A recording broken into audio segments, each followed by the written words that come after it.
Hello friends, in today's lecture we will discuss about fuel supply system. Okay, તો petrol અને diesel એન્જિનમાં આપણે fuel supply સિસ્ટમની વાત કરીએ તો બંનેની અંદર જે ફ્યુઅલ સપ્લાયની સિસ્ટમ છે એ કેવી હશે? અલગ અલગ હશે. ઓકે,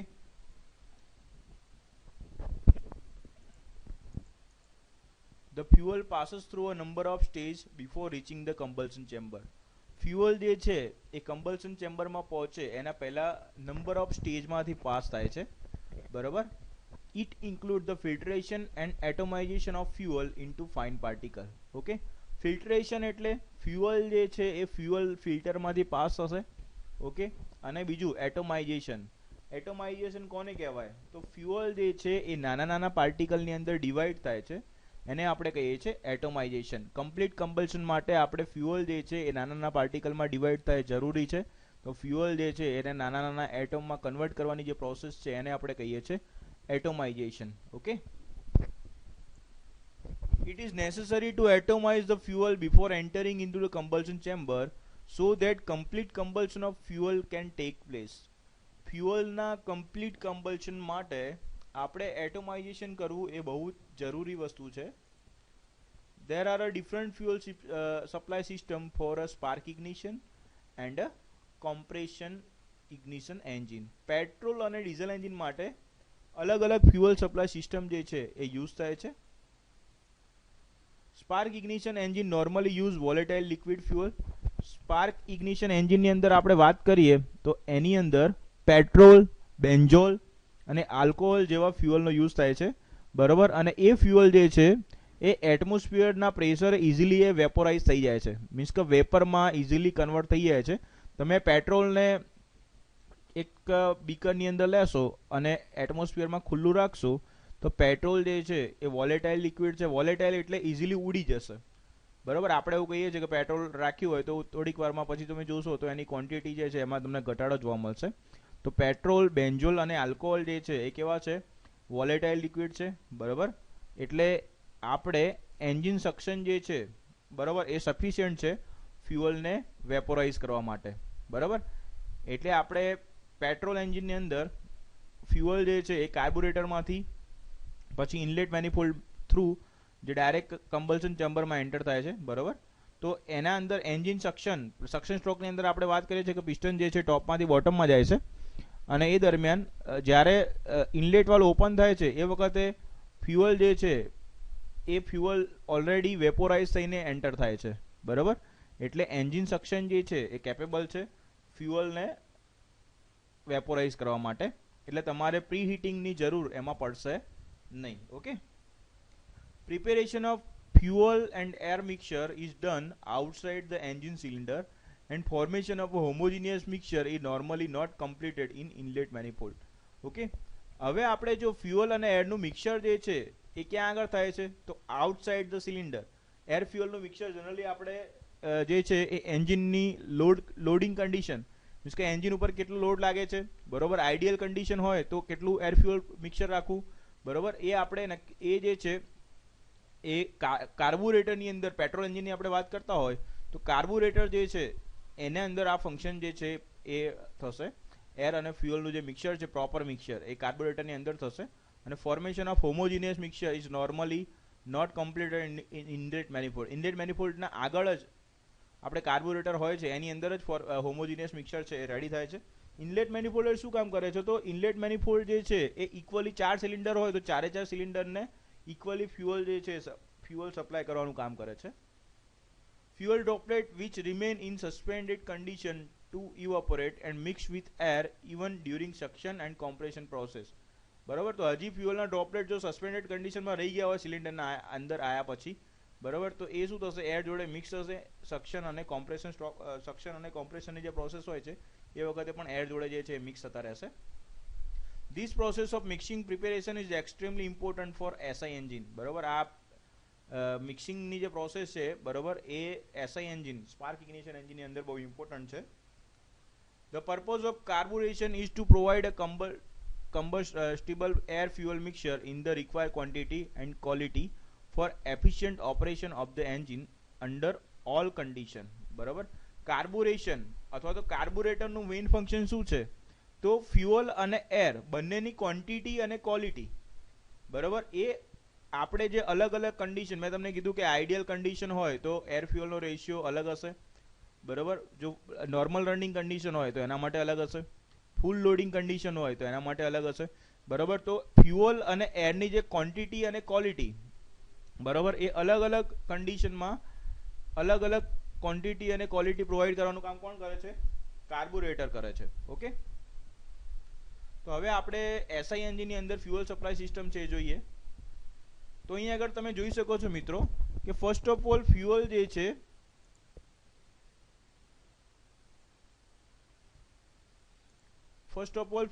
છે એ ફ્યુઅલ ટેન્કમાં આપણે નાખીએ છીએ, બરોબર. એ ફ્યુઅલ જે છે એ પછી આવશે સેડિમેન્ટરમાં. તો સેડિમેન્ટર એટલે શું? સેડિમેન્ટર જે છે એ શું કામ કરે છે? તો માની લો કે ફ્યુઅલની અંદર વોટર હોય, તો એ જે વોટર છે એ વોટર જે છે સેડિમેન્ટરની અંદર કલેક્ટ થશે, બરોબર. અને અમુક ક્વોન્ટિટી કરતાં વધારે વોટર કલેક્ટ થઈ જશે એટલે સેડિમેન્ટર જે છે એ શું કરશે? તો સેડિમેન્ટરની ઉપર જે વોર્નિંગ લાઇટ છે, સેડિમેન્ટરની ઉપર જે અહીંયા તમે જોઈ શકો છો વોર્નિંગ લાઇટ છે, એ વોર્નિંગ લાઇટ છે એ શું થશે? ઓન થશે, બરોબર. જેથી તમને ખબર પડશે કે ફ્યુઅલની અંદર ઇનકેસ પાણી હોય તો વોર્નિંગ લાઇટ ઓન થશે સેડિમેન્ટર દ્વારા. ઓકે, પછી ફ્યુઅલ ટેન્કમાંથી સેડિમેન્ટરમાં થઈ અને ફ્યુઅલ જે છે ક્યાં જશે? ફ્યુઅલ પંપમાં જશે. અને ફ્યુઅલ પંપમાંથી પછી ફ્યુઅલ છે એ ફિલ્ટર થઈને ક્યાં જશે? કાર્બોરેટરમાં જશે. કાર્બોરેટરમાંથી ફ્યુઅલ પછી ક્યાં જશે? એન્જિનમાં જશે. ઓકે, તો જનરલી આપણે ટુ વ્હીલરની વાત કરીએ તો એમાં કેવું હોય છે કે ફ્યુઅલ ટેન્ક છે ને એ ઉપર જ આપેલું હોય છે અને નીચે એન્જિન હોય છે. એટલે એની અંદર કેવું હોય છે કે ગ્રેવિટી બેઝ ફ્યુઅલ સપ્લાય સિસ્ટમનો યુઝ થાય છે, બરોબર. ગ્રેવિટીના કારણે ઓલરેડી ફ્યુઅલ છે એ આપણે એન્જિનની અંદર આવે છે કાર્બોરેટરની અંદર થઈને. તો એમાં પછી આપણે ગ્રેવિટી બેઝ વાત કરતા હોય તો એમાં પછી ફ્યુઅલ પંપની રિક્વાયરમેન્ટ કેવી રહે? ઓછી રહે. ઓકે, હવે આપણે જોઈએ in petrol engine the combustion mixture of a fuel is prepared outside the combustion chamber. Combustion ચેમ્બરના બહાર જ એર અને પેટ્રોલનું જે મિક્સચર છે પ્રોપર મિક્સચર થાય છે કાર્બોરેટરની અંદર. Proper alcohol ratio is maintained with the help of device known as carburetor and this mixture is inducted into the combustion chamber. Proper air અને ફ્યુઅલનું મિક્સચર છે રેડી કરવાનું કામ કોણ કરે છે? Carburettor.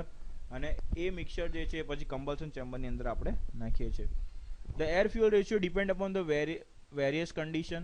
The engine need a richer mixture while starting and lean mixture at normal running condition.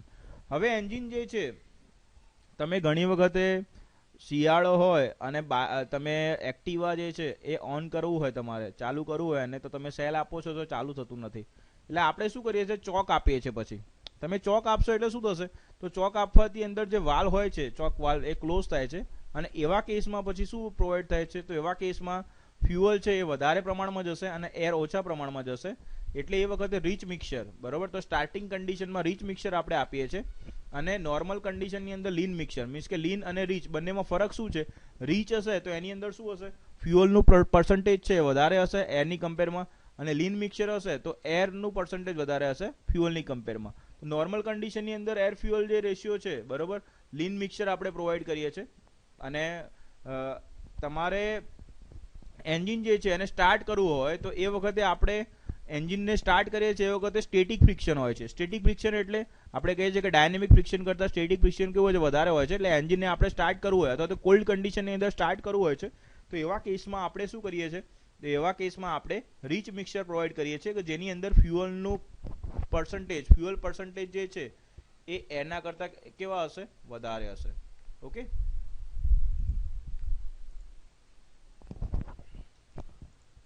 હવે આપણે જોઈએ નેક્સ્ટ.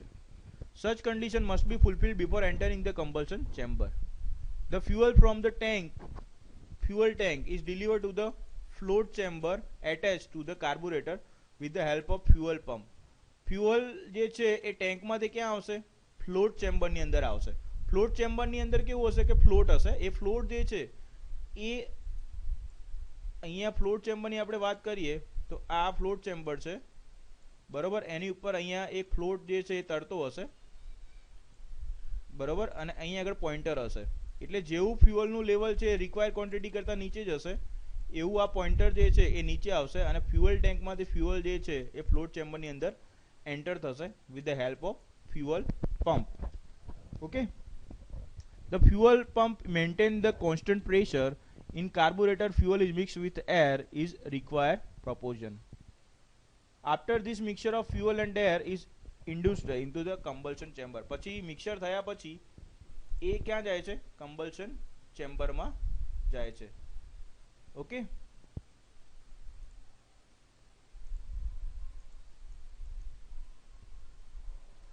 તો હવે જોઈએ આપણે next fuel supply system of CI engine. હવે આપણે વાત કરીએ સીઆઈ એન્જિનની. તો સીઆઈ એન્જિનની અંદર શું હોય છે? તો સીઆઈ એન્જિન એટલે compression ignition engine. Compression ignition એન્જિનની અંદર આપણે ફ્યુઅલ જે છે એ તમે જોઈ શકો છો અહીંયા આગળ. ફ્યુઅલ ટેન્કમાંથી ફ્યુઅલ જે છે એ ક્યાં આવે છે? ફીડ પંપ થ્રુ ફ્યુઅલ ફિલ્ટરની અંદર આવે છે. અહીંયા આગળ બે પંપ છે, એક ફ્યુઅલ પંપ છે અને બીજો ફીડ પંપ છે. ફ્યુઅલ ટેન્કમાંથી ફ્યુઅલ જે છે એ ફ્યુઅલ પંપની અંદર લાવવાનું કામ કોણ કરે છે? ફીડ પંપ કરે છે. બરોબર. ફીડ પંપ જે છે એ પછી ફીડ પંપમાંથી ફ્યુઅલ છે ફ્યુઅલ ફિલ્ટરમાં જશે. ફિલ્ટરમાં થઈને એ ફ્યુઅલ જે છે એ ક્યાં જાય છે? ફ્યુઅલ પંપની અંદર જાય છે. ફ્યુઅલ પંપ જે છે એ ફ્યુઅલનું પ્રેશર વધારવાનું કામ કરે છે. એટલે હાઈ પ્રેશર ફ્યુઅલ છે એ પછી ક્યાં સપ્લાય થાય છે? નોઝલની અંદર. તમે અહીંયા જોઈ શકો છો કે અહીંયા પ્રેશર કેવું છે? હાઈ છે. એ નોઝલની અંદર સપ્લાય થાય છે. ઓકે, અને જો વધારાનું પ્રેશર હશે તો વધારે પ્રેશર હશે તો એ રિટર્નિંગ પાઇપ થ્રુ ક્યાં આવે છે? પછી વધારાનું ફ્યુઅલ હશે તો એ રિટર્નિંગ પાઇપ થ્રુ ક્યાં પાછું આવશે? તો પાછું આવશે અહીંયા આગળ ફ્યુઅલ ટેન્કની અંદર. ઓકે, તો આ પ્રમાણેની સિસ્ટમ હોય છે સીઆઈ એન્જિનની અંદર. In diesel engine only air is injected during the suction stroke and it is compressed during compression stroke. બરાબર. તો આપણે ડીઝલ એન્જિનની વાત કરીએ તો તમને ખબર જ છે, આપણે ઓલરેડી આ વસ્તુને ડિસ્કસ કરી ચૂક્યા છીએ કે આપણે એર એકલી કોમ્પ્રેસ થાય છે. બરાબર, સક્શન સ્ટ્રોકની અંદર, અને પછી કોમ્પ્રેશન સ્ટ્રોકની અંદર એર એકલી કોમ્પ્રેસ થશે અને at the end of compression stroke આપણે શું કરીએ છીએ? ફ્યુઅલને ઇન્જેક્ટ કરીએ છીએ. કોની મદદથી? ફ્યુઅલ ઇન્જેક્ટરની મદદથી. તો આ ફ્યુઅલ ઇન્જેક્ટર છે એ શું કરશે? તો ફ્યુઅલને ફાઇન સ્પ્રે કરશે. બરોબર. Okay, a fuel injector system in a diesel engine has to satisfy the following requirement. Diesel એન્જિનમાં ફ્યુઅલ ઇન્જેક્શન સિસ્ટમનો જે બેનિફિટ છે કયા કયા છે? To inject the fuel at right time in a cycle. Compression સ્ટ્રોકના એન્ડમાં જ ફ્યુઅલ રાઇટ ટાઈમે ઇન્જેક્ટ કરવાનું કામ કોણ કરે છે? તો ફ્યુઅલ ઇન્જેક્ટર કરે છે, ફ્યુઅલ ઇન્જેક્શન સિસ્ટમ કરે છે. The fuel should be properly atomize. ફ્યુઅલનું પ્રોપર એટોમાઇઝેશન થવું જોઈએ, મીન્સ કે નાના નાના એટમની અંદર કન્વર્ટ કરવાનું કામ એ થવું જોઈએ. The correct quantity of fuel should B injected depend upon the load. લોડના આધારે જે ડીઝલ આપણે નાખીએ છીએ, ફ્યુઅલ ઇન્જેક્ટર જે છે એ શું કરશે? લોડના આધારે જે કરેક્ટ ક્વોન્ટિટીનું ફ્યુઅલ છે, કરેક્ટ ક્વોન્ટિટી એટલે જો તમારે વધારે લોડ હોય તો એ વખતે ફ્યુઅલની ક્વોન્ટિટી કેવી જોઈએ? વધારે જોઈએ. લોડ ઓછું હોય તો ક્વોન્ટિટી ઓછી જોઈએ. એ જ રીતે તમારે એન્જિનને સ્ટાર્ટ કરવાનું હોય તો એ વખતે રીચ મિક્સર પ્રોવાઈડ કરવું પડે. એવા કેસમાં ક્વોન્ટિટી વધારે જોઈએ. તો એ ક્વોન્ટિટી છે કરેક્ટ ક્વોન્ટિટી. બરાબર, લોડની કન્ડિશન પ્રમાણે કરેક્ટ ક્વોન્ટિટી જે છે એ એટલી ક્વોન્ટિટીમાં ફ્યુઅલ મોકલવાનું કામ એ કોણ કરે છે? ફ્યુઅલ ઇન્જેક્શન સિસ્ટમ કરે છે. Okay, fuel pump take the fuel from fuel tank and deliver it to fuel filter. Fuel પંપમાંથી ફ્યુઅલ ક્યાં જશે? ફ્યુઅલ ફિલ્ટરમાં જશે. When the pressure is developed in the injection pump, the fuel flow from the injection pump to the fuel injector under pressure. બરાબર, ફ્યુઅલનું pressure જે છે વધારવાનું કામ કોણ કરે છે? ઇન્જેક્ટર પંપ કરે છે. અને પછી એ પંપ થ્રી ફ્યુઅલ જે છે ક્યાં જશે? ફ્યુઅલ ઇન્જેક્ટરમાં જશે. ફ્યુઅલ ઇન્જેક્ટરની અંદર એક સિંગલ હોલ પણ હોઈ શકે અને મલ્ટી હોલ પણ હોઈ શકે. અને નોઝલ હશે. નોઝલ શું કરે છે તો તમને ખબર જ છે. ફ્યુઅલ ઇન્જેક્ટરની અંદર સિંગલ હોલની નોઝલ હોય અથવા તો મલ્ટી હોલની નોઝલ હોય. નોઝલથી શું થાય? તો કાઇનેટિક એનર્જીનું છે. બરાબર, આપણે વાત કરીએ તો શું થાય છે નોઝલમાં? પ્રેશર ટુ કાઇનેટિક એનર્જી, એટલે હાઈ વેલોસિટીથી જે ફ્યુઅલ છે એ સિલિન્ડરની અંદર આવશે. ઓકે, અંડર નોર્મલ કન્ડિશન હોય તો એવા કેસમાં તમારે મેક્સિમમ ઇકોનોમી વાળો ફ્યુઅલ 16:1, બરાબર, 16:1, 16% જે છે 16:1 એટલે એર ફ્યુઅલનો જે રેશિયો છે, બરાબર, એ કેટલો હશે? 16:1 હશે. બરાબર, નોર્મલ કન્ડિશનમાં. તમારે ક્વિક એસેલરેશન અને મેક્સિમમ પાવર જોતો હોય તો એવા કેસમાં રીચ મિક્સર પ્રોવાઈડ કરવું પડે. અને રીચ મિક્સર પ્રોવાઈડ કરવું હોય તો 12:1, ઓકે, 12:1 એર ફ્યુઅલનો રેશિયો આપણે જોઈએ છે. An SI engine work with air fuel mixer ranging from 8:1 to 18.5:1. Okay, air ફ્યુઅલનો જે રેશિયો છે એ 8:1 થી 18.5:1 સુધી એસઆઈ એન્જિનની અંદર હોય છે. But in ideal ratio would be one that provide both maximum power અને best economy. Okay, ideal ratio એ તમે કોને કહી શકો? તો દરેક કન્ડિશન માટે જે રેશિયો છે અલગ અલગ હશે, 8:1 થી લઈને 18.5:1 સુધી. બરોબર, તો આઈડિયલ રેશિયો આપણે કોને કહી શકીએ? તો એ તમે મેક્સિમમ પાવર મળે અને સારી તમને પોસાય એ રીતે ઇકોનોમિકલ હોય, while producing the list emission, અને ઓછામાં ઓછું એમિશન થવું જોઈએ. ઓકે, એમિશન એટલે જે ધુમાડો નીકળે છે એને આપણે કહીએ છીએ emission. But such a ratio does not exist because fuel requirement of an engine vary widely depending upon temperature, load અને સ્પીડની કન્ડિશનના આધારે. બરોબર, પણ આપણે એવું આપણે મિક્સર જે છે એવો રેશિયો આપણે પ્રોપર મળતો નથી. કેમ કે ટેમ્પરેચર હોય, લોડ હોય અને સ્પીડ જે છે એની કન્ડિશન, સ્પીડ, આ ત્રણમાં વેરિએશન જોવા મળે છે. અને એ વેરિએશનના કારણે એર ફ્યુઅલનો જે રેશિયો છે એ કન્ટિન્યુઅસલી ચેન્જ થતો રહેશે. For complete combustion through mixing of fuel in excess air is needed. Complete combustion માટે આપણે બહારથી અલગથી એર, એક્સેસ એરની જરૂર પડે છે. Lean mixer are needed for best economy and rich mixer are needed to suppress combustion નોકને અટકાવવું હોય તો તમારે રીચ મિક્સર જોઈએ, અને લીન મિક્સર છે એ સારી ઇકોનોમી માટે આપણે જરૂરી છે. A rich mixture require for high load and high speed and ideal condition. High load હોય, હાઈ સ્પીડ હોય અને આઈડિયલ કન્ડિશન, એના માટે રીચ મિક્સર જોઈએ છે. Best economy is expected at a part throttle. A carburetor should be supply the mixture ratio according to the engine requirement. એન્જિનની જે પ્રમાણે રિક્વાયરમેન્ટ હોય એ પ્રમાણે ફ્યુઅલ જે છે એ સપ્લાય કરવાનું કામ કરશે કાર્બોરેટર. Thank you friends. હવે આપણે નેક્સ્ટ લેક્ચરની અંદર શું જોઈશું? હવે લુબ્રિકેશન સિસ્ટમ ને એ બધું જોઈશું. બરોબર, થેન્ક યુ.